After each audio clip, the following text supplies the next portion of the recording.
This man, Saul of Tarsus, he wasn't just mad at the world, he mad at the church.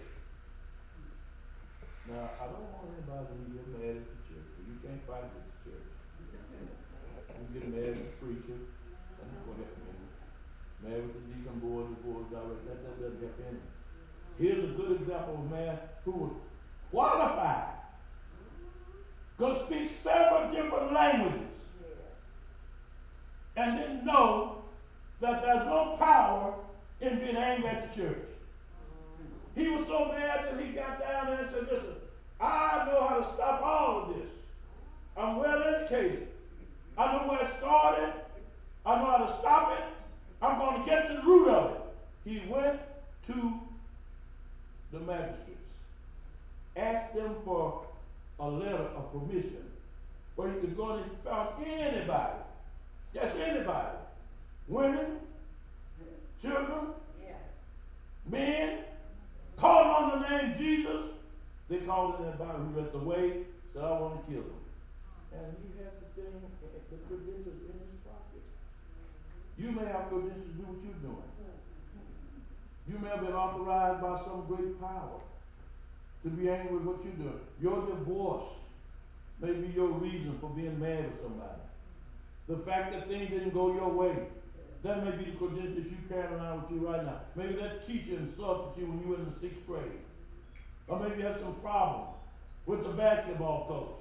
And you've been carrying it ever since you finished high school and college. And you think that's your credential to hurt everybody that you can.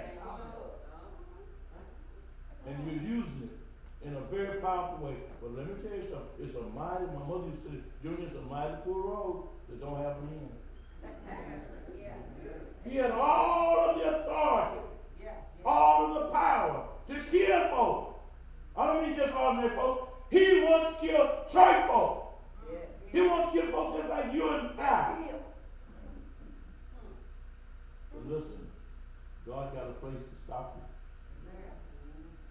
You hear me? He's already marked the place where he's going to stop you. You think you're going to get by with it? You're not getting by, nor you're going to get away. I can see him now. Some say he was riding, but I didn't see nowhere. You didn't really want to ride no horses, baby. I believe he's walking. I believe he's walking along with his friends, just like you walking, just like I walk. And I believe while he's walking along the way, he saw a great light. A light brighter than all these lights together. I want to think it was the same bright light that I saw when y'all said I was dead. These lights are so bright, I can't even explain the brilliance and the brightness of it, but it knocked him down to the earth. And while he was on the earth, he had a life-changing experience. Sometimes God had to shake us. Sometimes he had to knock us down. Sometimes he had to bend us. Sometimes he had to break us just to save us. And remember, he's down on the ground. I like to think he flashes back, looking up at the heavens. And he hears a voice say, Saul! Saul, why are you doing this to me? And listen to what he said. Who is this, Lord? Who is this talking to me that know my name? I hadn't told anybody my name was Saul. But who is this? It's I'm Jesus. I'm the one that you persecuted. I thank God that I met him one day. I thank God that he told me who he was one day and gave me a commission. He said, I don't want you fighting against the church, Saul. So, Lord, what do you want me to do? A life-changing experience. Lord, what do you want me to do? Would you just take a little time inside your soul and ask him that? Lord, what do you want me to do? It may be a particular situation that you're about to go through right now. Just go and ask him, Lord, what do you want me to do? This is your senior year in high school. You may just say, Lord, what do you want me to do? This may be your time for retirement. Just ask him, Lord, what do you want me to do? maybe your time to change job. You're tired of this thing. They're not treating you right. You're upset. Stop being upset and say, Lord, what do you want me to do? Please don't tell me to quit. Let me leave everything until you do the wrong way. You got to really be ready. You got to be ready to give up your ways and accept his ways. Saul was well trained. He knew what he was doing. But now he has to go to the very kind of people that he was going to kill. Can you see that? He's got to go now to Ananias. Ananias is the head of the church. Ananias is the senior pastor. Go down to Ananias and I'm not going to tell you what to do. I'm going to let another man tell you. Now that's where the mess will come. Lord, if they had let the principal tell you, he let the practice teacher tell me, I'm not doing it. Boy, if they had let the chief of police tell me, he let the guy that just hired last week tell me he's going to ride me and tell me how to police. I'm not going to listen. Lord, what would you have me do? I want you to go on where you were going. You don't have to change the direction. Just go where you were going. Change your mind. And when you get there, listen to what the man's going to tell you. But what I like about the Holy Spirit, the Holy Spirit was not going to let that man who was coming to kill the church folk go there without warning the man where he was going. The Holy Spirit got ahead of him and went there and told Ananias, said, that bad boy Saul is coming. Ananias said, what?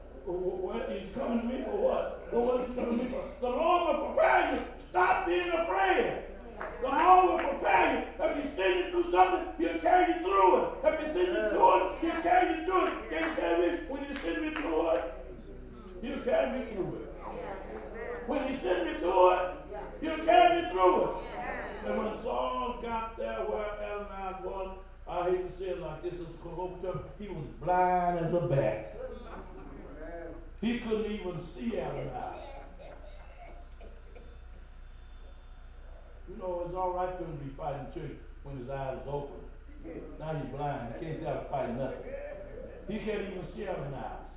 But what happened? God moved in the power of His anointing. When His anointing got on Ananias, it broke the yoke over Saul. And He said, you will no longer be called Saul, you'll be called Paul. He changed his name. Gave him back his sight. Let him begin to see. Let him write books. Let him tell stories. Oh, what a wonderful change has taken place. God is after you now. You're on your master's road. He wants to stop you before you kill yourself or somebody else. He wants to turn your life around right now. Let Him do it. Don't try to understand it. As long as you know it's Him, let Him have His way. Can you say to me, Lord, have your way. Lord, have your way. Not my way, Lord, your way. Give your head down. Leave your eyes closed. Your way is the right way, Lord. Your way is the way of holiness. Your way guides me through the guides of the Holy Spirit. Your way brings anointing that breaks yokes off of my life.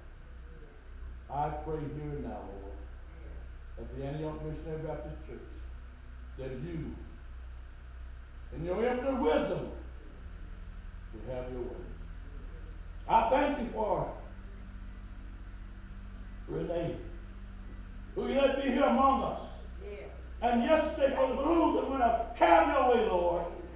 Bring more healing to her daughters and her son-in-law and her grandchildren and her mother. Bring healing to her friends. As they watch those balloons go up, Father, let them know that you are part of things that go up. And there's going to be a bright side somewhere. Have your way, Lord. Not by might, not by power, but by your Spirit. In Jesus' name. Lord, I'm almost all I have for you today. If you'll take that and use it, I'm sure you'll come out in a much better place. Mr. Sue, when you do that one head for free, God's going to see you 10.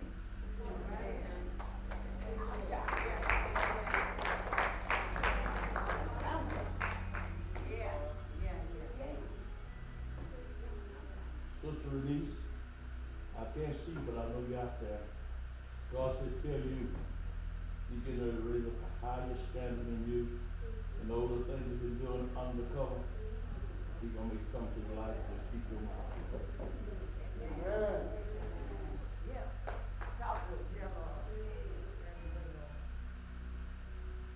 So Sylvia Cox, God will have me on the son to tell you, it's no secret what He'll do. Your grandson is not out of his reaches. Nothing is going as bad as it might seem. Lift him up before God in much prayer and watch God, the Holy Spirit, change. And you have to say nothing.